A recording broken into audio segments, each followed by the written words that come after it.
I suppose one of the first things you might think when you look at the title Christian Cynicism is that it's going to be about Christians being cynical and exploiting other people, or maybe Christian leaders exploiting each other. So, for example, perhaps people getting a lot of money to preach nonsense at them and that kind of thing.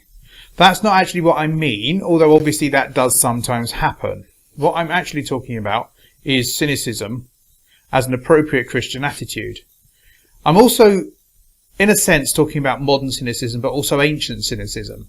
Modern cynicism would involve the belief that everyone's got the worst motives and things are always going to hell and so forth. And to some extent that is an appropriate attitude in Christianity, although it's probably more appropriate to apply it to yourself than it is to apply to other people. Although obviously we do probably believe that any sort of institution in modern society, or in any society, is going to have problems because of the negative motives that people have. But that's not actually what I'm talking about when I say cynicism. What I'm actually talking about is the ancient Greek philosophy of cynicism, as espoused by Diogenes of Sinope. Now there's a little bit of a problem here because he didn't write anything down, and I don't know the other Cynics really, so you have to sort of go with what other people said about them. One of which was that somebody went up to him when he was living in his barrel in the market, and said Alexander the Great went up to him and he said, "Is there anything I can do for you?" And Diogenes replied, "Yeah, can you get out of my light, please?"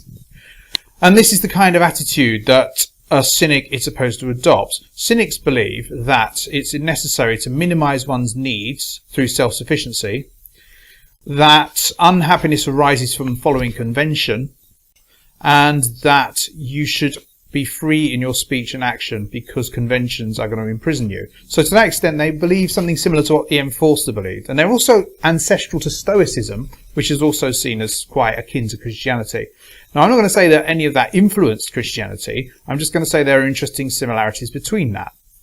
So if you're going to eschew convention, and if you're going to maximize your self-sufficiency, you're likely to end up with a situation where somebody wouldn't really approve of a complicated system of laws applied to oppress people, which is how Jesus appeared to see the Pharisees. And if you get rid of all those, you're going to start talking about things like straining a gnat and swallowing a camel.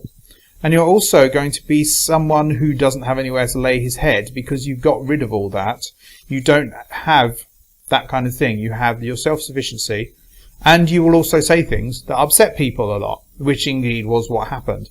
If you look at what I refer to as the Q document, by which I mean the collections of the sayings of Jesus in the Gospels that are agreed between all of them, then that's the kind of person that you appear to see. Now, it may be that it's erroneous for me to do that because the historical Jesus is very often seen by people as a copy of themselves, and I am, of course, very a cynical person in both the modern and the ancient senses. So it could be that I'm projecting things onto that, but I certainly think that there are definitely similarities between Jesus, who wasn't afraid to speak out, who wasn't afraid to take action, who eschewed convention, rejected a long list of laws, and seemed to find happiness through that, although there are many other elements in his teachings too.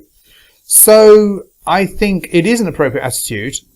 Possibly even the modern cynicism is an appropriate attitude towards for a Christian to take, and certainly ancient cynicism is very appropriate, although it needs to have other aspects to it too.